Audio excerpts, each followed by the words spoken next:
Hello everyone, आज का हमारा है 5th लेक्चर यूनिट 1 का। और इसका हमारा टारगेट रहेगा आज का ग्रीन केमिस्ट्री। और ग्रीन केमिस्ट्री में आपका सिंथेसिस पार्ट भी आता है, जो आपके दो एग्जांपल्स हैं। पहला आपका एडिपिक एसिड और दूसरा आपका पैरासीटामोल। अब इनके आपको दो मेथड्स दे रहे हैं, यानी इनका आप सिंथेसिस करेंगे। एक आपका कन्वेंशनल मेथड से और दूसरा आपका जो ग्रीन रूट होगा उसके थ्रू। आइए स्टार्ट करते हैं अपना लेक्चर। आपको ग्रीन केमिस्ट्री से ये समझ आ रहा होगा कि आप अपना जो भी सिंथेसिस करेंगे, यानी जो भी आपने केमिकल रिएक्शन करी, उसमें जो भी आपका प्रोडक्ट बना वो आपका कैसा होना चाहिए, लेस टॉक्सिक होना चाहिए और रिन्यूएबल होना चाहिए।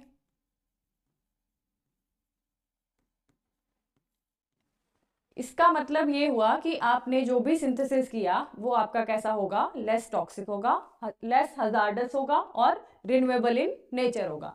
तो अब आपके आते हैं ग्रीन केमिस्ट्री में 12 प्रिंसिपल्स। तो आइए हम इन्हें वन बाय वन डिस्कस कर लेते हैं। तो यानी आपका सबसे पहला प्रिंसिपल क्या है कि आपका है एटम इकोनॉमी। एटम इकोनॉमी में आप क्या एक्सप्लेन करेंगे? इसमें आपको ये बताना है कि आपने जितना रिएक्टेंट लिया और आपने उससे जो प्रोडक्ट बनाया और बाय प्रोडक्ट बनाया,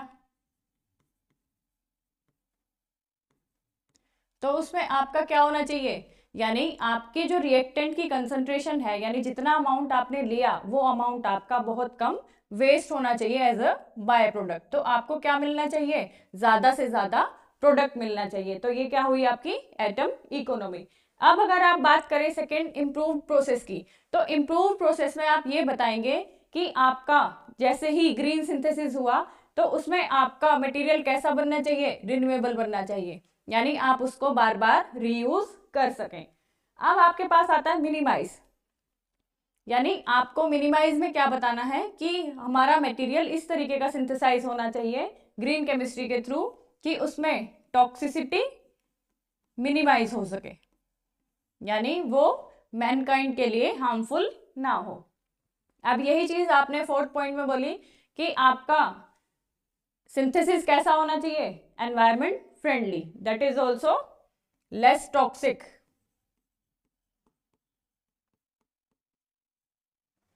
अब आपका क्या आता है फिफ्थ, प्रिवेंट वेस्ट। यही चीज आपने एटॉमिक इकोनॉमी में बोली और यही चीज आप यहाँ कहेंगे कि आपका वेस्ट मटेरियल जो है वो बहुत ज्यादा नहीं होना चाहिए, यानी जितना भी आपका बाय प्रोडक्ट बनेगा वो बहुत ज्यादा लेस होना चाहिए। अब आप बात करेंगे 6 पॉइंट की, that is less hazardous chemical synthesis. यानी आपको ये पता है कि आप क्या कर रहे हैं, केमिकल सिंथेसाइज कर रहे हैं अपने किसी स्पेसिफिक पर्पस के लिए।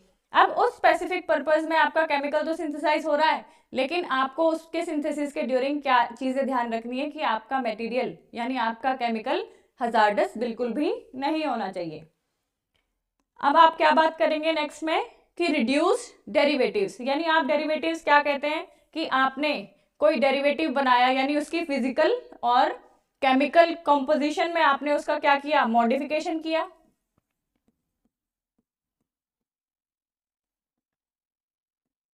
अब उसके मॉडिफिकेशन आपने कर दिया, लेकिन ग्रीन केमिस्ट्री क्या कहती है कि आपका डेरिवेटिव्स कम बनने चाहिए। अब आप क्या बात करते हैं कैटालिसिस की, यानी जितने भी आपके कैटालिटिकल रिएजेंट्स होते हैं ये आपके कैसे होने चाहिए, स्टीरियो केमिकल स्ट्रॉन्ग होने चाहिए। अब आप क्या बात करते हैं, real time analysis for pollution prevention, यानी जब भी आप बात करेंगे अपने एनालिसिस की तो इसमें आपको कैसा एनालिसिस करना है, अपना एनालिटिकल, यानी इसमें आप क्या यूज करेंगे, एनालिटिकल टेक्निक्स का यूज करेंगे जिससे आपका पोल्यूशन कम हो। अब आपको बात करनी है 10 point, that is design safer chemical and degradable products. यानी हमने अभी तक सारी बातें यही कही कि एनवायरमेंट फ्रेंडली होना चाहिए और लेस टॉक्सिक होना चाहिए। तो यहाँ पे भी आप क्या कह रहे हैं कि जो आपका डिजाइन बन रहा है, यानी जो आपका मॉलिक्यूल डिजाइन हुआ है वो कैसा होना चाहिए, डिग्रेडेबल होना चाहिए, यानी बायोडिग्रेडेबल, जो कि आपके एनवायरमेंट के लिए फ्रेंडली हो। अब आपका आता है use safer substances and methods, यानी जब भी आप कोई टेक्निक यूज करेंगे वो आपकी कैसी होनी चाहिए, सेफ होनी चाहिए। और जितने भी मेथड्स यानी वाइल रिएक्शन जो भी आप परफॉर्म कर रहे हो वो आपका कैसा होना चाहिए, सेफ होना चाहिए। अब 12th पॉइंट आता है आपका टेक्नोलॉजी, यानी जब भी आप ग्रीन सिंथेसिस कर रहे हैं तो आपको एडवांस टेक्नोलॉजी का यूज करना है, जिसकी वजह से आपका क्या होगा, एक्सीडेंटल केसेस नहीं होंगे। तो ये चीजें आपको हमेशा याद रखनी है। अब आपका आता है सिंथेसिस, यानी सबसे पहला सिंथेसिस किसका है, एडिपिक एसिड का। और ये चीज हमें याद रखनी है कि हमें इनका कन्वेंशनल मेथड भी बताना है और ग्रीन रूट भी बताना है, यानी हम इनका सिंथेसिस कैसे करेंगे, कन्वेंशनल मेथड से भी और ग्रीन रूट से भी। तो आपको ये हेडिंग से समझ में आ रहा है कि हमने क्या करना है, रिडक्शन ऑफ बेंजीन, यानी हमारा यहाँ पे इनिशियल रिएजेंट क्या होगा, यानी रिएक्टेंट जिससे आप रिएक्शन को प्रोसेस कराएंगे वो आपका क्या होगा, बेंजीन रिंग। अब बेंजीन का आपको क्या कराना है, आपको कराना है रिडक्शन। अब जब भी आप रिडक्शन कराएंगे तो वो किसकी प्रेजेंस में कराएंगे, यानी H2 in presence of platinum और निकल, यानी कोई भी आपका मेटल होगा जिसकी प्रेजेंस में आप क्या करेंगे, इसका रिडक्शन करेंगे। रिडक्शन का मतलब एडिशन ऑफ हाइड्रोजन। अभी आपका क्या बना, साइक्लोहेक्सेन। अब हमने ये एक बात कही कि आपका क्या बना, बेंजीन, बेंजीन से क्या बना, रिडक्शन करके साइक्लोहेक्सेन। अब फर्दर आपका सेकंड स्टेप क्या हुआ कि आपको क्या करना है, साइक्लोहेक्सेन का ऑक्सीडेशन करना है। Oxidation that is addition of oxygen और in presence of cobalt catalyst. अब ये आपका क्या है, साइक्लोहेक्सेन। अब साइक्लोहेक्सेन का आपको क्या करना है, oxidation that is addition of oxygen. अब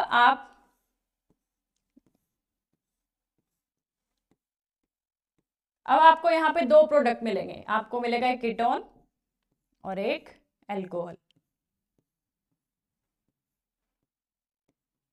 अब आपको अगर इसका नाम देना है तो आप इसका नाम क्या देंगे, यानी ये साइक्लोहेक्सेन से बना तो ये क्या हो गया,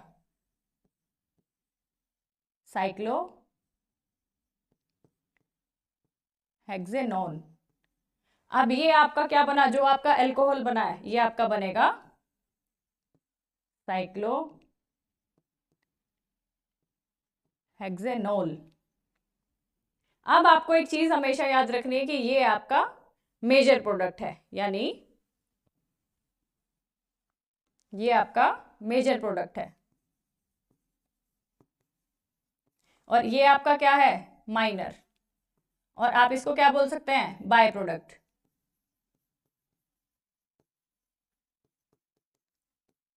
अब जो आपका मेजर प्रोडक्ट होगा आपको फर्दर क्या करना है, उससे फर्दर रिएक्शन करानी है, यानी ये आपका third step, oxidation of cyclohexanone, यानी ये जो आपका मेजर प्रोडक्ट है अब आपको क्या करना है, इसका ऑक्सीडेशन करना है। यानी आप क्या करेंगे, इस मेजर प्रोडक्ट को लिखेंगे और इसका आपको ऑक्सीडेशन कराना है इन प्रेजेंस ऑफ नाइट्रिक एसिड। अब नाइट्रिक एसिड की प्रेजेंट में जब आप इसका ऑक्सीडेशन कराएंगे तो आपको क्या मिलेगा, आपको मिलेगा आपका एडिपिक एसिड, यानी जिसको आप इस तरीके से लिखेंगे और आप इसको इस तरीके से लिख सकते हैं CH2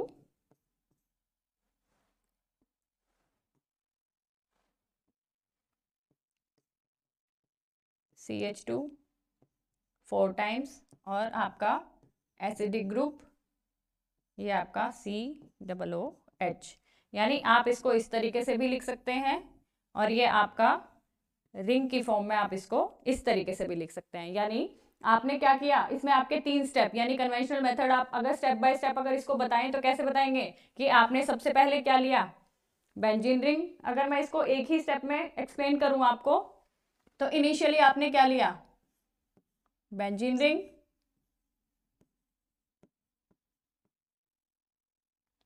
अब आपने क्या किया, oxidation in presence of platinum और निकल। अब आपने इसको साइक्लोहेक्सेन बना लिया।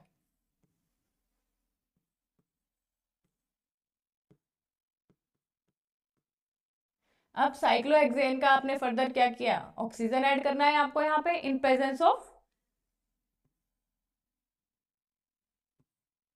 Cobalt catalyst. अब इसके बाद आपने क्या किया, आपको दो प्रोडक्ट्स मिले, यानी एक आपका मेजर प्रोडक्ट और एक आपका माइनर प्रोडक्ट। यानी एक आपको मिला कीटोन और एक आपको मिला आपका अल्कोहल। आपने इसको क्या बोला, साइक्लोहेक्सेनॉन, और इसको बोला साइक्लोहेक्सेनॉल। अब जब ये दो प्रोडक्ट्स आपके आ गए, अब इसमें से आपको मैंने लास्ट में ये बताया कि ये आपका मेजर प्रोडक्ट है। अब इस मेजर प्रोडक्ट को आप क्या करोगे, HNO3 के साथ इसका ऑक्सीडेशन करेंगे। अब यहाँ पे आपको क्या मिलेगा, अपना फाइनल प्रोडक्ट, यानी ये आपको मिलेगा अपना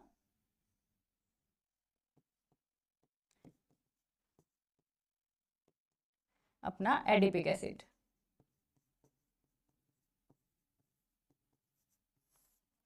यानी अब यहाँ पे आपके जितने भी केमिकल्स यूज हो रहे हैं, ये है आपका कन्वेंशनल मेथड। यानी ये जो आपका नाइट्रिक एसिड यूज हो रहा है, ये आपका बहुत ज्यादा हजार्डस है, इसीलिए आपने इसको क्या बोला कि ये आपका क्या है, कन्वेंशनल मेथड। और जो आपका इंडस्ट्रीज में यूज होता है, यानी ये आपका इंडस्ट्रियल मेथड भी है।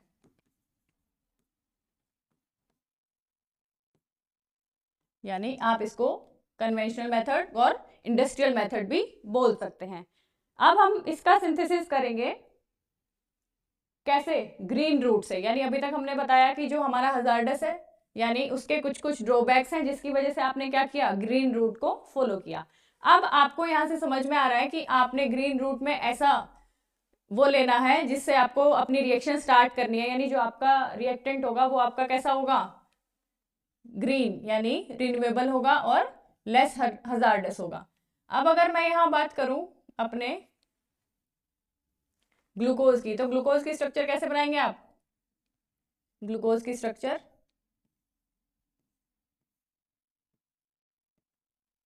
यानी यहां पे आपके OH ग्रुप्स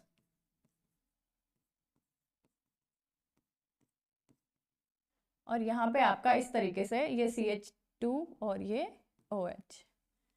अब आपके पास क्या है, इकोलाई, यानी इकोलाई ये आपका क्या है, यानी इस रिएक्शन को आप क्या बोलते हो, ये आपका बाइकैटलिस्ट रिएक्शन है। यानी इकोलाई आपका क्या है, बैक्टीरिया है। यानी इसकी प्रेजेंस में आपने क्या करानी है, ग्लूकोज के साथ रिएक्शन करानी है और क्या कराना है, रिडक्शन कराना है। तो यहाँ पे आपका क्या मिलेगा, आपको बाय प्रोडक्ट आपका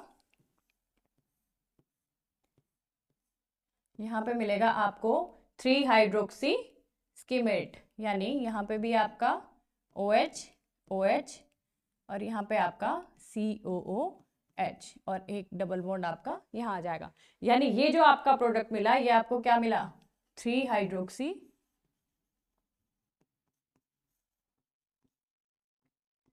स्कीमेट। अब आपको फर्दर क्या करना है, ये जो आपका प्रोडक्ट आया है, इस प्रोडक्ट का फर्दर रिडक्शन करना है आपको। अब आप इसी प्रोडक्ट को फिर से लिखेंगे,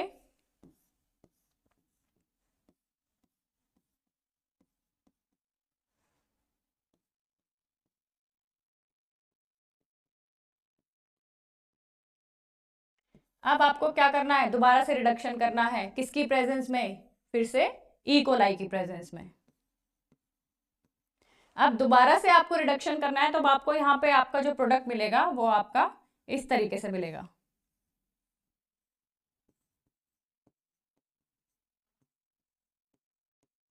और इसका नाम क्या है,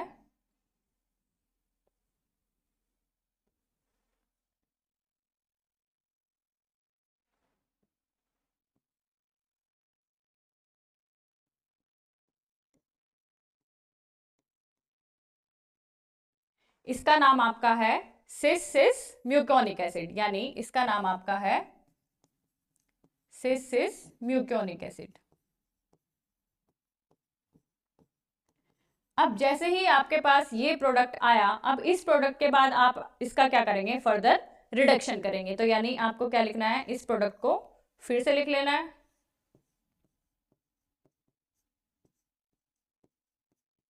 यानी इसको आपने फिर से लिख लिया। और अब आपको इसका रिडक्शन करना है फिर से, तो यानी किसकी प्रेजेंस में करेंगे, इन प्रेजेंस ऑफ निकल और प्लेटिनम आपको क्या ऐड करना है।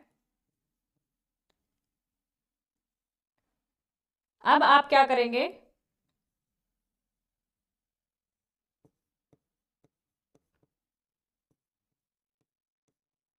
यानी ये आपका क्या आ गया है, ये आपका एडिपिक एसिड।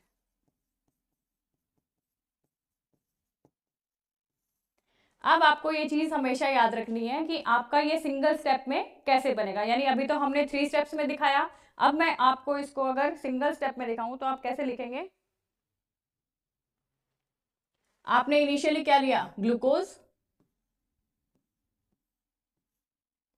अब यहाँ पे आपका क्या है OH, यहाँ पे भी आपका OH और यहाँ पे भी आपका OH और इधर आपका ये आपका OH। अब इसमें आपको क्या करना है, आपने इसका रिडक्शन किया किसकी प्रेजेंस में, ई कोलाई की प्रेजेंस में। अब आपका क्या प्रोडक्ट बना, 3 हाइड्रोक्सी,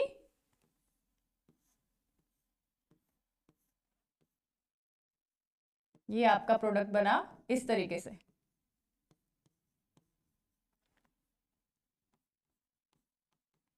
ये आपका बना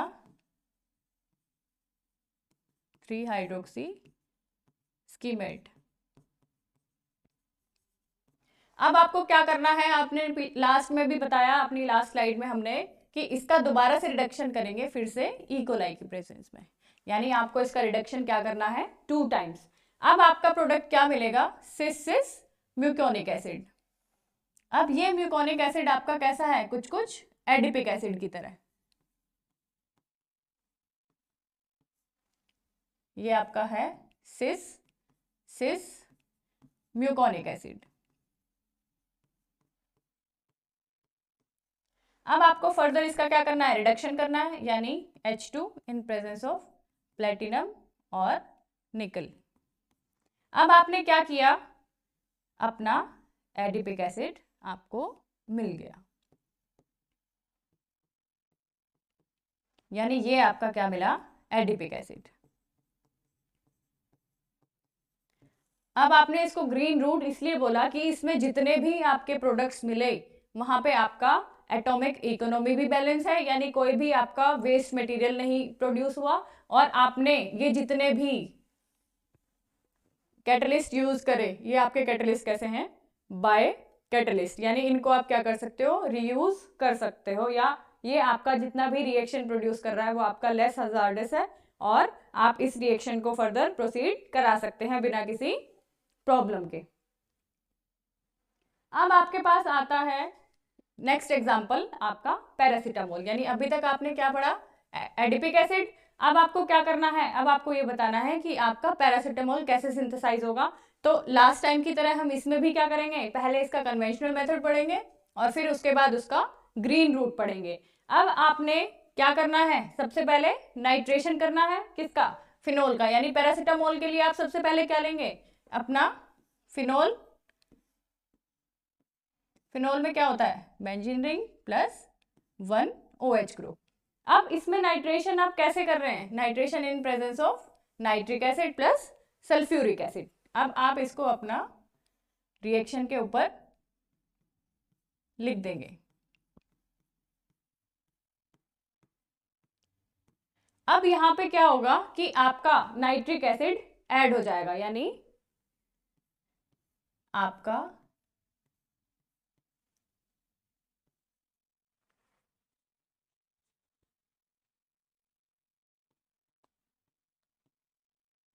प्लस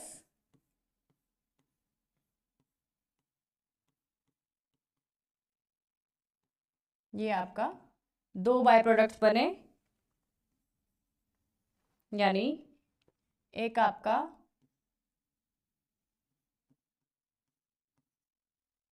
ये आपका पैरा और ये आपका ऑर्थो।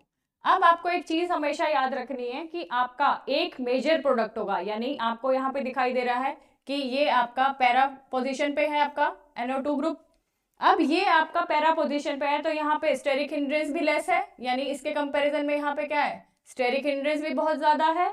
और आप अगर बात करेंगे इसकी स्टेबिलिटी की, तो ये भी ज्यादा स्टेबल। एक पॉइंट और इसलिए भी है कि यहाँ पे आपका इंटर जो हाइड्रोजन बॉन्डिंग बन रही है वो आपकी कैसी बन रही है, इंटरमोलिकुलर, और इसमें आपकी बन रही है इंट्रामोलिकुलर।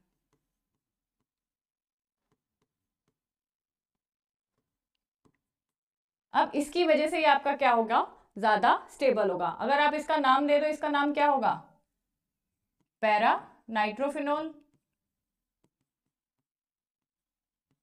और इसका नाम होगा आपका ऑर्थो नाइट्रोफिनोल।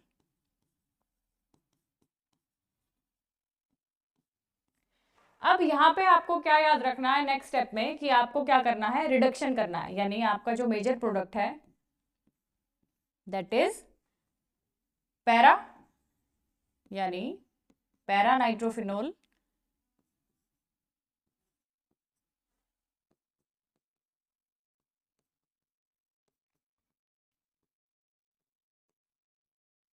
इसका आपको क्या करना है, रिडक्शन करना है। ये आप रिडक्शन कैसे कर सकते हो, किसी भी मेटल के साथ एसिड, या फिर H2 का addition in presence of Raney निकल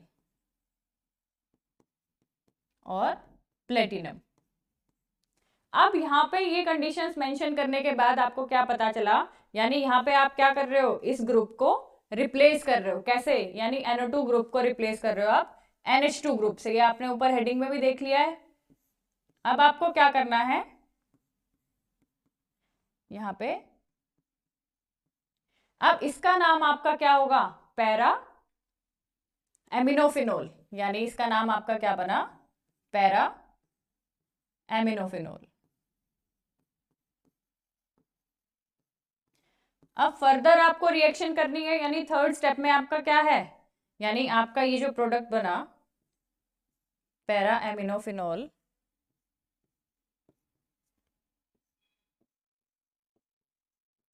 अब यहाँ पे आपका न्यूक्लियोफिलिक कैरेक्टर N का ज्यादा है एज कंपेयर टू O। तब आप जब इसके साथ रिएक्शन कराएंगे, यानी ये आपका क्या है, एसिटिक एनहाइड्राइड है। अब एसिटिक एनहाइड्राइड को आप किस तरीके से लिखेंगे, CH3 C double bond O O C double bond O CH3। अब इसके साथ आपको रिएक्शन करानी है अपने पैरा एमिनोफिनोल की, तब आप इसको क्या लिखेंगे, यानी आपको अगर अपने पैरासीटामोल की स्ट्रक्चर याद है तो आप क्या कर सकते हैं, इसकी स्ट्रक्चर आप डायरेक्ट लिख सकते हैं।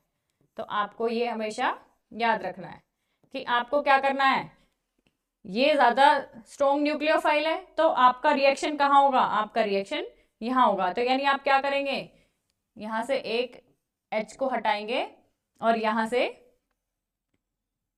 इसको पूरा यहाँ ऐड कर देंगे, यानी C double bond O CH3, यानी ये जो पार्ट है आपका,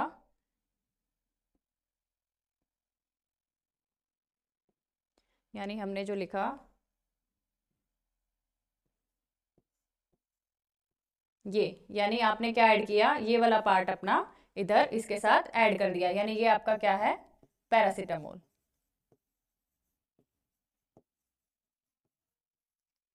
अब आपने ये चीज देखी कि आपने इसमें कितने स्टेप्स फॉलो किए, आपने इसमें 3 स्टेप फॉलो किए, यानी आप इसको एक ही स्टेप में लिख सकते हैं कि आपने यहां से शुरू किया, यानी आपने क्या लिया, सबसे पहले फिनोल, फिनोल के बाद आपने क्या बनाया, आपने 2 बाय प्रोडक्ट्स बनाए, यानी आपका एक मेजर प्रोडक्ट और एक आपका माइनर प्रोडक्ट। अब जो आपका मेजर प्रोडक्ट है, फर्दर आपने क्या किया, उसका रिडक्शन करा दिया। अब जैसे ही आपने रिडक्शन कराया तो आपका NO2 ग्रुप क्या होगा, रिप्लेस हो जाएगा, कैसे, अमीन ग्रुप से, यानी NH2 ग्रुप वहां पे कंबाइन हो जाएगा, जैसे हमने यहाँ पे किया है। अब इसका आपको फर्दर क्या करना है, न्यूक्लियोफिलिक एडिशन करना है, किसके साथ रिएक्शन करा के, अपना एसिटिक एनहाइड्राइड के साथ रिएक्शन करा के। तो आपका फाइनल प्रोडक्ट क्या मिला, पैरासीटामोल। अब इसके बाद आपका आता है synthesis of paracetamol by green route, यानी जैसे आपने कन्वेंशनल मेथड बताया है इसी तरीके से आप क्या बताएंगे, ग्रीन रूट बताएंगे। अब यहाँ पे आपको सबसे पहले क्या लेना है, हाइड्रोक्विनोल, यानी अगर आपको हाइड्रोक्विनोल की स्ट्रक्चर पता है तो आप क्या करेंगे, इस रिएक्शन को लिख लेंगे बहुत इजीली। अब ये आपका क्या है, हाइड्रोक्विनोल। अब इसकी रिएक्शन आपको करनी है अमोनिया एसीटेट के साथ, यानी ये किसके साथ कंबाइन होगा, अमोनिया एसीटेट, यानी NH4 positive O negative double bond O, यहाँ पे ये आपका क्या है CH3। अब आपको इसके साथ रिएक्शन करानी है, तो ये आपका क्या बना, पैरा एमिनोफिनोल, यानी जैसे आपने लास्ट रिएक्शन में बनाया, यानी ये आपका बन गया पैरा एमिनोफिनोल। अब आपको फर्दर क्या करना है, पैरा एमिनोफिनोल की रिएक्शन करानी है एसिटिक एसिड के साथ, यानी ये सिर्फ आपकी 2 स्टेप रिएक्शन है और आपको ये रिएक्शन 2 स्टेप्स में ही कंप्लीट करनी है। अब आप एसिटिक एसिड का फॉर्मूला लिखेंगे OH double bond O CH3। अब आपको पैरासीटामोल का अपना फॉर्मूला पता है, यानी हमने लास्ट टाइम भी क्या कहा कि यहाँ पे ये ज्यादा न्यूक्लियोफाइल है, तो इसकी वजह से क्या बनेगा रिएक्शन, यानी ये जो आपका न्यूक्लियोफाइल है कहाँ पे अटैक करेगा, ये आपका अटैक यहाँ पे करेगा। तो रिएक्शन कैसे होगी आपकी, जैसे आपने लास्ट टाइम कन्वेंशनल मेथड में की, यानी ये आपका OH और ये आपका NH C double bond O और CH3, ये आपका क्या हो गया, यहाँ पे ये रिएक्शन आपकी कंप्लीट हो गई। यानी आपने आज के लेक्चर में क्या पढ़ा, आपने आज के लेक्चर में कंप्लीट किया अपना ग्रीन केमिस्ट्री के 12 प्रिंसिपल्स, और उसके बाद आपके 2 एग्जाम्पल जो इंपॉर्टेंट है जो आपके सिलेबस में है, दैट इज एडिपिक एसिड और पैरासीटामोल। आपने इनका सिंथेसिस पढ़ा कैसे, रिएक्शंस के थ्रू, जो आपका कन्वेंशनल मेथड है और दूसरा आपका ग्रीन रूट है। तो ये चीजें आपको हमेशा याद रखनी है step by step. I hope आपको ये लेक्चर समझ आए होंगे। हमारे यूनिट 1 के 5 लेक्चर्स कंप्लीट हो चुके हैं। Thank you so much.